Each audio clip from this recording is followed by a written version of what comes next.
High guys welcome back to my channel. I hope हजुर सबैजना राम्रै हुनुहुन्छ है र म पनि एकदमै राम्रै छु।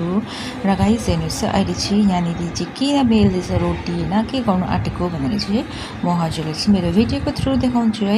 हेर्नुहोस् है यो चाहिँ साथीहरू मेरो साथीले चाहिँ टी मोमो बनाउनु आँटेको नि त कि मैले किनभने हामीले हिजो भनेको थियो राति कि हामीलाई चाहिँ टी मोमो खानु मन परेको छ भनेर कि त्यही माथि मैले त टेस्ट थाहै छैन नि त टी मोमोको पहिला खेप गरेको तर त्यस्तो साह्रो राम्ररी थाहा थिएन नि त टेस्ट किनभने प्लेन्समा चाहिँ प्रायः पाउँदैन नि त टी मोमोहरू होइन गाउँ ठाउँमा त त्यही भएर भनेको थिएँ नि त कि टी मोमो खानु मन परिरहेको छ भनेर हामीले साथीहरू कुरा गरेको थियो नि त कि र हेर्नुहोस् चाहिँ हाम्रो रुममेटले चाहिँ यहाँनिर चाहिँ बिहानै उठेर होइन आँटा मुसेर हो डोहरू बनाएर पनि रेडी गरेर राखेको रहेछ नि त कि टी मोमो बनाउनु लागि। र हेर्नुहोस् चाहिँ कसरी बनाउँछ भनेर चाहिँ हजुरलाई पनि देखाउँछु।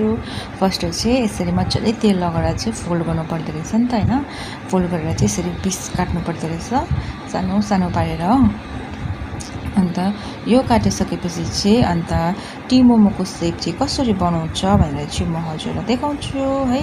So stay tune. र हेर्नुहोस् चाहिँ मलाई चाहिँ आउँदैन साथीहरू बनाउनु भएकै कुरा होइन र मेरो साथीले चाहिँ बनाउँदैछ हो।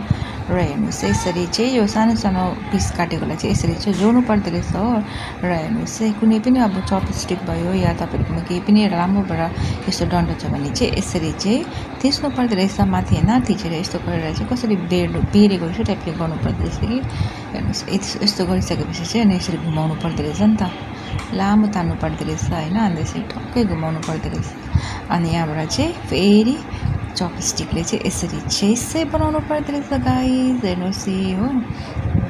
र हेर्नुहोस् यहाँनिर चाहिँ मेरो साथीले बनाएर पनि राखिसक्यो होइन र आदि अरू पनि छ कसरी बनाएको छ भनेर चाहिँ हेर्नुहोस् है यहाँ सबै बनाइसकेको छ नि त आदि चाहिँ अन्त त्यो पनि म हजुरलाई देखाउँदैछु।